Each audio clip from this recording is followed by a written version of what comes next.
इसका सड़क का जो मरम्मत का काम है उसको हमारा आप मिलके कर लेते, इनको तो कल आने वाली नहीं।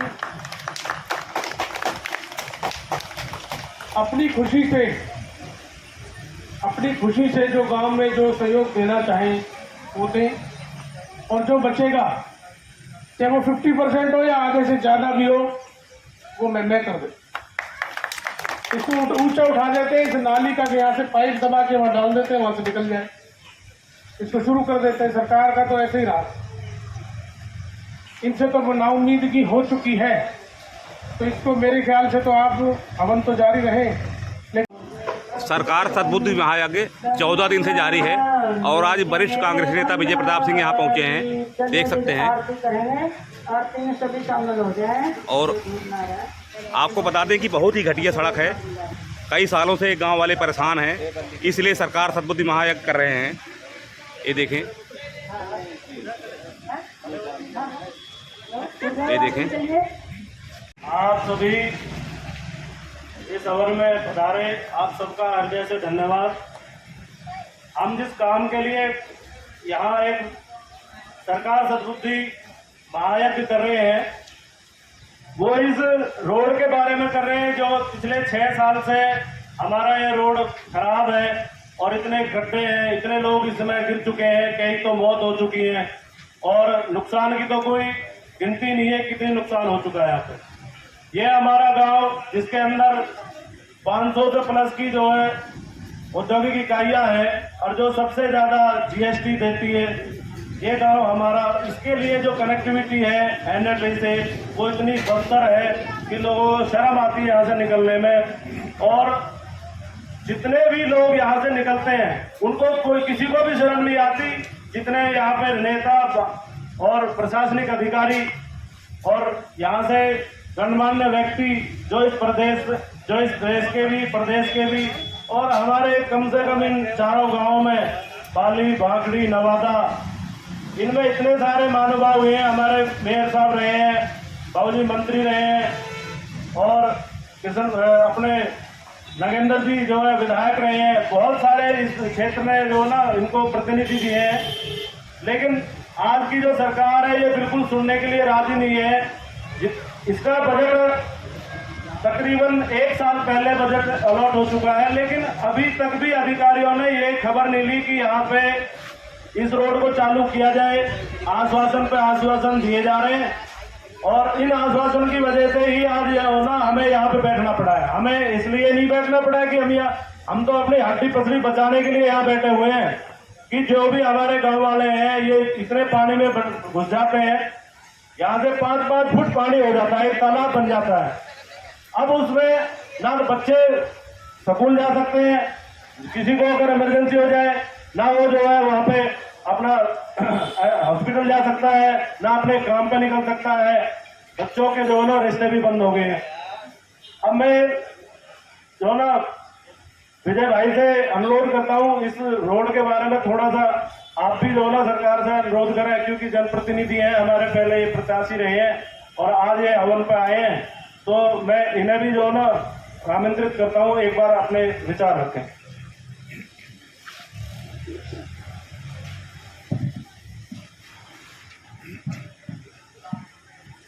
आदरणीय स्वामी जी, माता जी, मेरे आदरणीय सभी यहाँ बड़े बैठे हैं, प्यारे साथियों, प्यारे बच्चों, और दुर्भाग्य की बात तो ये है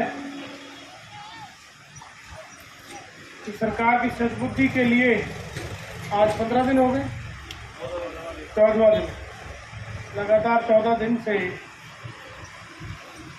गांव भाकरी की और बाहर से भी सभी लोग आकर यहाँ बैठते हैं और हवन करते हैं। हालांकि हवन जो हो रहा है, स्वामी जी बैठे, माता जी बैठे, इनके संरक्षण में ये तो एक पुण्य कार्य है, लेकिन किस मकसद के लिए किया जा रहा है? उस सरकार के लिए जिसको स्वयं ही सद्बुद्धि होनी चाहिए थी। उस सरकार को इनका एक दायित्व बनता है, जो चुनी हुई सरकार है पिछले 9 साल से, केंद्र में भी और हरियाणा में भी, कि जहाँ इतनी बड़ी आबादी है, इतने बड़े उद्योग हैं, और वो लोग 6 साल से मांग कर रहे हैं। और हर साल हम भी कहते आए कि भाई इतना बड़ा आवागमन यहाँ सड़कों पे, इस सड़कों पे है, ये यहाँ तालाब बनता है, स्कूल की हालत देखिए क्या है, पानी वहाँ तरफ जमा हो जाता है, ये करना चाहिए। लेकिन बावजूद उसके हमारे लोकल MP कृष्णपाल गुर्जर, क्षेत्र के मंत्री भी हैं, विधायिका सीमा तिरखा, 9 साल से दोनों ही बैठे हैं इस कुर्सी, लेकिन दोनों ने इसका संज्ञान नहीं। और अब 1 साल से सत्येंद्र जी बता रहे हैं कि 1 साल से तो इसके पासिंग के लिए कह रहे हैं, तो बहुत दुर्भाग्य की बात। और पूरा फरीदाबाद आज इसी हालत में जूझ रहा है। ऐसे हजारों पॉइंट है आज फरीदाबाद में जहाँ पानी खड़ा होता है, ऐसे हजारों पॉइंट है फरीदाबाद में जहाँ कचरा पड़ा रहे। इनका स्मार्ट सिटी का नाम लेते हैं लेकिन कचरा है। और कम से कम 1000 जगह, 10,000 तो कम से कम अगर गिनती की जाए तो गोवंश सड़कों पर है, गौ माता 10,000। इन्होंने गो आयोग बना रखा है, गौशालाएं बना रखी है, उसका विशेष बजट है, पता नहीं उसको कहाँ खाया। पिछले 9 साल में 20,000 करोड़ से ज्यादा तो कॉरपोरेशन का बजट हुआ है। स्मार्ट सिटी का बजट उससे अलग। 24 गांव जो नहर पार लिए 1150 करोड़ रुपए इनका आया था, वो भी गायब है। उसके बावजूद भी 1500 करोड़ का नगर निगम पे घाटा है, कर्जा। हरियाणा पे 3 लाख करोड़ से ज्यादा का कर्जा है। जब कांग्रेस ने सरकार छोड़ी तो 66,000 करोड़, 9 साल में 3 लाख करोड़ से ऊपर हो गए। तो इनका जो काम करने का तरीका वो यही है कि लोगों को भ्रमित करो, उनको डाइवर्ट करो, वो मुद्दे पे आ ना पाए और खा जाओ। और उसका जीता जागता उदाहरण ये। तो मैं तो सत्येंद्र जी, सारे गांव बैठा हुआ है, सबके समक्ष इतना ही कह सकता हूँ कि इनको सद्बुद्धि आ जाए, इसकी हम भी प्रार्थना करते हैं। और मैं भी कहता हूँ इनसे कि भाई आपको अब चेत जाना चाहिए सरकार, वरना जनता आपको सबक सिखाती। अपने तौर पर मैं इतना कह सकता हूँ कि भाई एक काम कर लो, क्योंकि सामूहिक काम करने से सबका इंटरेस्ट बना रहता है। इसका सड़क का जो मरम्मत का काम है उसको हमारा आप मिलकर कर लेते, इनको तो कल आने वाली नहीं। अपनी खुशी से जो गांव में जो सहयोग देना चाहें वो दें, और जो बचेगा चाहे वो 50% हो या आधे से ज़्यादा भी हो, वो मैं कर दे। इसको ऊंचा उठा देते हैं, इस नाली का यहाँ से पाइप दबा के वहाँ डाल देते हैं, वहाँ से निकल जाए, इसको शुरू कर देते हैं। सरकार का तो ऐसे ही रहा, इनसे तो नाउम्मीदगी हो चुकी है। तो इसको मेरे ख्याल से तो आप हवन तो जारी रहे, लेकिन आप आज ही शाम को रूपरेखा बना के अब कल से कर दो सहयोग का। आधा तो मैं जिम्मेदारी लेता हूँ, आधा मैं कर दूंगा, और आप आधे से ज़्यादा की भी कहेंगे तो मैं वो भी करूँ। लेकिन अब मेरे से ये देखा नहीं जाए, मैं पहले भी आया, आज भी आया, ये तो महीनों भर तक चलता रहेगा, ये सरकार जागने वाली नहीं। अभी तक बड़कल देखिए, बड़कल में चल रहा है धरना, मैं वहाँ भी गया था, और अब ये भाकरी में 15 दिन तकरीबन दोनों जगह को, दोनों ही जगह अभी तक कोई सरकार का प्रतिनिधि नहीं हो, कोई एश्योरेंस नहीं है। इनको लोकतंत्र में इस बात की परवाह ही नहीं है कि लोग तुम्हारे लिए क्या सोचते हैं। इनको ये मालूम है कि तुम्हें डाइवर्ट करने हैं मुद्दे, लोगों को बरगलाना है, बहकाना है, उनके दिमाग को भ्रमित करना है, बस। तो भाई मेरी ये प्रार्थना है कि आप इस पे बात कर और इसे मिलके बना लेते हैं। ओम शांति। तुम देख सकते हैं विजय प्रताप जी ने बड़ी बात कही अभी जो है, आज देखें रोहतास भाई थोड़ा सा प्रकाश डाला गया इस बात में। आज सबसे पहले तो अपने घर परिवार में आए, हरियाणा प्रदेश में पूर्व मंत्री भी रहे बाबूजी महेंद्र प्रताप जी के सुपुत्र, और पिछली बार बड़कल विधानसभा क्षेत्र से कांग्रेस पार्टी की टिकट पर मजबूती से चुनाव लड़े भाई विजय प्रताप जी का हम अपने गांव समाज में भाकरी गांव में पहुंचने पर हार्दिक स्वागत करते हैं, अभिनंदन करते हैं। आज भाई विजय प्रताप जी हमारे बीच में पहुंचे और एक ऐसी ऐतिहासिक बात उन्होंने हमारे बीच में रखी है। सत्येंद्र भाई की बात को उन्होंने आगे बढ़ाते हुए अभी सत्येंद्र भाई ने कहा था कि पिछले 1 साल से इस सड़क को बनाने का बजट मंजूर हो चुका है, लेकिन तभी मुझे ऐसा लग गया था जब सत्येंद्र भाई ने कही थी कि सत्येंद्र भाई वो बजट 1 साल पहले मंजूर हुआ और 1 साल पहले कागजों में सरकार उसको खा गई होगी। इन नेताओं के, इन मंत्रियों के, इन विधायकों के इतने बड़े पेट हो चुके हैं, ये भरने वाले नहीं है। वो 1 साल पहले बजट मंजूर हुआ होगा और कागजों में उसे खा गए होंगे। उसी बात को आगे बढ़ाते हुए भाई विजय प्रताप जी ने कहा कि भाई मिलजुल कर इस सड़क को बना लेते हैं, गांव समाज इच्छानुसार उस कोष में अपना योगदान डाल दे, जो भी बचेगा उसको भाई विजय प्रताप जी देने के लिए तैयार है। मैं परमपिता परमेश्वर से प्रार्थना करता हूं कि भाई विजय प्रताप जी का यश फैले, उन्हें तरक्की मिले, वो आगे बढ़ते चले जाएं अपने जीवन और जिंदगी की राह पर। ऐसे देवता स्वरूप शख्सियत समाज में, इलाके में, क्षेत्र में बहुत कम देखने को मिलती। साथियों, आज विधायक जी चंद दिनों के बाद आप विधायक बनने जा रहे हैं हरियाणा प्रदेश में। कोई रोकने वाला पैदा नहीं है। पिछली बार बन जाते, रहेगी थोड़ी सी बात। इस बार आप विधायक बनने जा रहे हैं, इसमें कोई अतिशयोक्ति नहीं है। और मैं आपको एडवांस में विधायक जी कहकर पुकारना चाहता हूँ। विधायक जी, हमें लगातार आज 14 दिन हो गए। हमें उम्मीद थी, जब 10 दिन हो गए थे तो विधायिका जी का संदेश आया सीमा त्रिखा का कि मैं आपके हवन पे आऊंगी और आपके कष्ट का निवारण कर जाऊंगी। हम लोगों ने इंतजार किया और इंतजार करने के बाद भी, समय रखने के बाद भी विधायिका जी हमारे बीच में नहीं पहुंची। हमने काफी इंतजार किया, प्रेस और मीडिया यहाँ पर मौजूद रही, लेकिन वो लोग नहीं आए और 2.5 घंटे बैठे रहे। सरेंद्र भाई बता रहे हैं प्रशासन के अधिकारी आने थे, वो नहीं आए। इससे ज्यादा बेइज्जती हमारे गांव समाज की दूसरी नहीं हो सकती। भांगरी गांव प्रेम, प्यार और शांति की राह पर चलने वाला गांव है, एक संदेश देने वाला गांव है भांगरी गांव। पुरेला के क्षेत्र में संदेश देता है प्रेम, प्यार और भाईचारे का। इसका अपमान आज सीमा त्रिखा जी कर रही है, हमें इस बात का बहुत दुख है। हमने ये उम्मीद करी कि 10वें दिन विधायिका जी आ जाएं और हमारे कष्ट का निवारण कर जाएं। 10 दिन के बाद जब विधायिका जी नहीं आई तो हमें ऐसा लगा कि 13वीं जिस दिन हो जाएगी, 13 दिन जिस दिन हो जाएंगे, सरकार की भी 13वीं हो जाएगी और इस विधायिका की भी 13वीं हो जाएगी राजनीतिक रूप से, तब शायद हमारे कष्ट का निवारण हो जाए। लेकिन तब भी विधायक जी वो हमारे बीच में नहीं पहुंचे, हमें इस बात का भी दुख है और हम इंतजार भी कर रहे हैं। हम आज भी इंतजार कर रहे हैं कि विधायिका जी हमारे बीच में आ जाए, सांसद महोदय हमारे बीच में आ जाए और हमारे कष्ट का निवारण कर जाए, हमारे दुख का निवारण कर जाए। लेकिन ये सरकार हमारी तरफ ध्यान नहीं दे रही विधायक जी। हम ये सोच लेते हैं कभी कभी कि सरकार तो हमारे द्वार नहीं आ रही, लेकिन एक अच्छा काम जरूर हो रहा है। यहाँ पर बैठकर हवन चल रहा है, जिसकी दुकान में, जिसकी भाई की जमीन में हवन चल रहा है, वो सौभाग्यशाली है। एक अच्छा काम हो रहा है, एक शुद्धि हो रही है वातावरण की, इलाके और क्षेत्र में एक संदेश जा रहा है।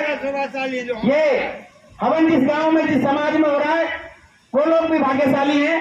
ऐसा कभी कभी समय आता है, लेकिन दुख इस बात का है कि हम लोग सड़क को बनवाने के लिए हवन कर रहे हैं। हवन करना पड़ रहा है, सरकार को सद्बुद्धि आ जाए, ऐसे हम परमपिता परमात्मा से प्रार्थना कर रहे हैं। इस बात का हमें दुख है आज। विधायक जी, हमें आप ही के ऊपर विश्वास है, या तो ये सरकार जाग जाए, लेकिन हमें जागती दिख नहीं रही और हमें ऐसा भरोसा और उम्मीद है कि जब आपकी सरकार आएगी, आप विधायक बनोगे, आपके हाथों से ही सड़कें बनेंगी। हो सकता है मरम्मत हो जाए, कोई बात नहीं, लेकिन जो चहुमुखी और जो सुनियोजित विकास होगा वो आपके नेतृत्व में होगा। हम ऐसा विश्वास और भरोसा अपने मन में रखते हैं। साथियों, हमारे बीच में भाई राकेश मडाना जी पार्षद है हमारे। मैं तो उनसे भी कहता हूँ कि पार्षद महोदय, आपका भी अपना एक बजट होगा, आपका भी अपना एक सदन है, आपकी भी अपनी एक सरकार है, आप भी अपने कमिश्नर साहब से लड़ झगड़ कर आप भी कोशिश करें, आप भी सक्षम हैं, आप भी मजबूत हैं, आप मजबूती से आवाज उठाते हैं। आप भी इसकी जिम्मेदारी लें और आप आए और माइक के माध्यम से सभा को भी संबोधित करें। भाई राकेश मडाना जी, तो देख सकते हैं निवर्तमान पार्षद राकेश मडाना। और अगर हमें समस्याओं के समाधान के लिए भी हवन करना पड़े तो ये शासन प्रशासन के लिए शर्म की बात है। आज जो है, आप जो 13 दिन कह रहे हैं, आज इसकी बरसी है जी जनाब। पिछले वर्ष 7 अगस्त को ही यहाँ पे ये लोग बैठे थे पानी के अंदर, पिछले वर्ष 7 अगस्त को। आज पूरी बरसी हो गई है और उस वक्त ये आश्वासन दिया गया था, टोल के अधिकारी भी आए थे। सतेंद्र भाई याद है, बारिश थी उस दिन, आप यहाँ बैठे थे, मैं खुद मौके पे था यहाँ पे, और वो आए थे, उन्होंने आश्वासन दिया कि हम इसको करेंगे। तो 7 अगस्त का ही दिन था और आज दूसरा 7 अगस्त आ गया है। एक अजीब सा माहौल पूरे देश में है, यहीं नहीं है। जब पटकल में लोग बैठे हुए हैं, नवादा रोड पे आप चले जाए, निकल नहीं सकते, किसी को कोई परवाह नहीं है। एक ये अजीब सा माहौल है। एक बात कहते हैं सब कि दिक्कत तो है, बाकी सब ठीक है, और पता नहीं वो दिक्कत क्या है और ठीक क्या है, ये तो आत्मचिंतन का सवाल है कि वे क्या समाज में ठीक है क्या तो दिक्कत है और क्या सही है। कहीं ना कहीं शासन प्रशासन और राजनीतिक प्रणाली ने ये सोच लिया है कि इन चीज़ों से कोई फर्क नहीं पड़ता। कहीं ना कहीं उन्हें लगता है कि लोग जाएंगे कहाँ। एक माहौल इस तरह का जो आप कह रहे हो ना, एक नगर निगम में भी माहौल है कि जाएंगे कहाँ। 200 करोड़ का घोटाला हुआ, कोई बोला तो नहीं, कोई नेता तो नहीं बोला। वो शहर का पैसा था, आप लोगों का पैसा था, टैक्स मनी था। पता नहीं क्यों हमारी जनता आज तक एक अंग्रेजी ये गुलामी की मानसिकता है कि भाई सरकार का नुकसान हमारा नुकसान नहीं है, जबकि सरकार का जो पैसा है वो तो हमारा ही पैसा है, जो तो टैक्स मनी है। उसी से तो रोड बनते हैं, पब्लिक सर्वेंट जो है उनको तनख्वाहें आपके पैसे दी जाती है। सारा सिस्टम जो है वो लोगों का है लोकतंत्र में, लेकिन हम उससे बाहर नहीं निकल पाए। कहीं ना कहीं ये जरूरत है और आपके जनप्रतिनिधियों ने समझ लिया है, उनके मन में ये बात है कि कहीं कुछ होने वाला नहीं है, लोग हमारे गुलाम हैं। अब ये नया सिस्टम है गुलाम, कि लोग गुलाम में जाएंगे कहाँ। वरना आप ये 13 दिन से कर रहे हैं, बड़कल में बैठे लोग ना आए, ऐसा हो सकता है क्या? तो कहीं ना कहीं उनके मन में ये बात है कि ये लोग राजनीतिक रूप से, क्योंकि मुद्दे जो जन समस्या है वो मुद्दे नहीं रहे, मुद्दे बहुत अलग अलग तरह के मुद्दे होंगे। इसलिए कहीं ना कहीं मैं आप सबसे कहूँगा कि आत्मचिंतन का भी समय है, कि अपने मन में सोचे क्या हमारे लिए जरूरी है। सही को सही और गलत को गलत कहने की क्षमता व शक्ति जब तक आपके अंदर नहीं होगी, आपका कोई भला नहीं कर सकता। तो वो सोचना है आपको। मेरा पूर्ण समर्थन सहयोग आपके साथ है, मैं बिल्कुल पीछे नहीं हटूंगा। जो जिम्मेदारी मेरी लगेगी मैं उसमें तन मन व धन तीनों चीजों से आपके साथ। जय हिंद, जय भारत। बहुत बढ़िया बात कही राकेश था घोड़ों का। अब एक साथी घोड़ा खरीदने के लिए चला गया, 2 दोस्त थे। अब उसने जाकर पूछी भाई घोड़े का क्या रेट है, क्योंकि घोड़े के 12,000 रुपया। अब जो उसका साथी था वो इधर उधर को देखे, अब वो तो इधर उधर देख रहा है, जाने घोड़ा खरीदना था, जाने भाव पूछो। मैंने 1 मिनट में बगल में हाथ दिए, जो पीछे अंदर बुनियान सी होती थी, 12,000 गिने और वह फट पकड़ा दिए। क्योंकि घोड़ा नहीं, मुझे अभी दे देंगे घोड़ा आपके 2 मिनट में। तो उसका साथी उससे कहने लगा तो कितना पागल है, ये 2,000 रुपए का टट्टू है, तेने 12,000 रुपए में तेने मोल भाव ही न कराया तो 12,000 दे दिए। तू तो चिंता मत न करे, लोट नकली है, क्या तू तो बहुत चालू है। थोड़ी देर पीछे वो घोड़ा नहीं गई, घोड़ा आ गई आपको, घोड़ा लेके आए सामने, वे कहने लगे ले जी घोड़ा। तो मैंने कही बाकी साथी नहीं बता ना घोड़ा या न्यू दे दिया, इनकी चिंता मत न करे, घोड़ा भी चोरी को। तो ये तो सरकार ऐसी है मिली जुली सी, इनका तो ना कोई दिक्कत है ना कोई ठीक है, सारे काम खराब होने जा रहा है। 1 साल के बाद हरियाणा प्रदेश में कांग्रेस पार्टी की सरकार बनेगी, विजय प्रताप जी विधायक बनेंगे, सरकार आएगी, तब सुनियोजित ढंग से विकास होगा। 1 साल और काटना, 9 साल तो बीत के साथियों, 1 साल और बीत जाएगा। ऐसे ही हमारा ये निवेदन है, ये हवन चलता रहे, कोई निराकरण निकल जाए समस्या का। आप सबका बहुत बहुत धन्यवाद। ओम। तो देख सकते हैं, बड़ी बात कही भाई साहब ने। अभी विजय भाई ने बहुत बड़ा दिल करते हुए और इसकी रिपेयरिंग में जो भी पैसा लगे उसका आधा बजट इन्होंने पास कर दिया है, और 25% जो है हमारे पार्षद जी बैठे हैं ये कर देंगे। अब रहे 25% में पूरा गांव है, ये पूरा गांव जो है ना पूरा सहयोग देगा। चलो जी 50% आप कर देना, आप दोनों मिलके, और बाकी के जो हमारे इंडस्ट्री वाले हैं और हमारे गांव वाले हैं और हमारे गांव के जितने भी साथी हैं सब इसमें सहयोग करेंगे। और हम इसका हो सकता है शाम को आपसे बात करके और कल जो है ना कल से इसका काम चालू कर देंगे। नहीं तो कल क्यों हो जाएगा, कल को चालू, ये बात तो बताओ। कल से हम जो है ना यहाँ का काम चालू कर देंगे, और कम से कम निकलने के लिए हमें एक रास्ता तो मिल जाएगा, नहीं तो यहाँ रास्ता ही नहीं है।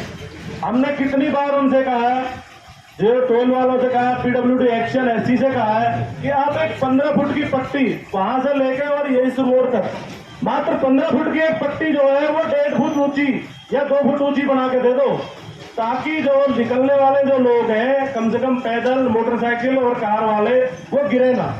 लेकिन उनसे ये 15 फुट की पट्टी बनी नहीं है, वो इंतजार कर रहे हैं जी बजट आएगा, अभी वहां चला गया, अभी वहां पास होने गया है, FC के पास गया है, अभी DC के पास गया है, अभी तक लारा लप्पा लिया जा रहा है। कोई भी आदमी ना तो प्रशासन का कोई बंदा यहाँ देखने आया है 15 दिन से, आज 14वां दिन है, ना ही कोई सरकार की तरफ से कोई नुमाइंदा अभी तक ये कहने आया है कि तुम क्यों बैठे हो, तुम क्यों हवन कर रहे हो।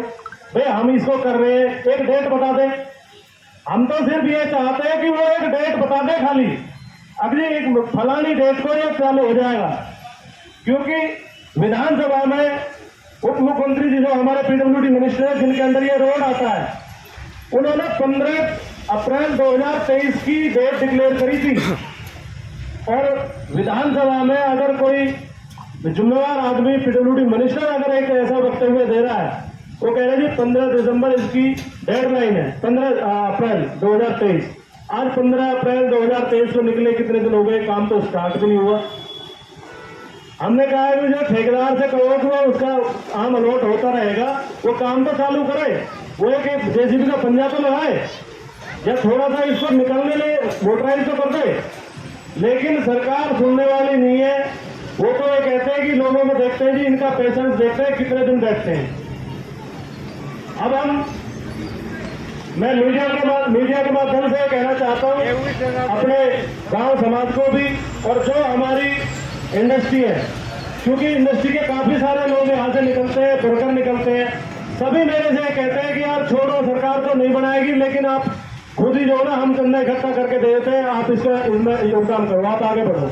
हमें तो सिर्फ एक ही डर था कि कहीं ऐसा ना हो सरकार हमारे खिलाफ मुकदमा दर्ज कर दे कि भाई रोड को क्यों बना रहे हो सकता है उसको तोड़ना भी आ जाए। मैंने कल भी एक मीडिया में बोला कि अगर सरकार ये कहे, हमें लिखित में आश्वासन दे दे, अरे जी हम जो ना हमारे बस की नहीं है, रोड आप बना लो, तो अब हम उसका इंतजार करने वाले नहीं है। चाहे वो मुकदमा दर्ज करे, चाहे इसको तोड़े फोड़े, हम इसको खुद ही बनाएंगे, विजय भाई के सहयोग से बनाएंगे, और अपने गांव वाले और अपने जितने भी हमारे इंडस्ट्री वाले हैं उसको बनाएंगे। देख सकते हैं। ठीक है जी। अब जो ना जो भी किसी को भी डरने की जरूरत नहीं है, हम जो कल से इसका काम शुरू कर देंगे।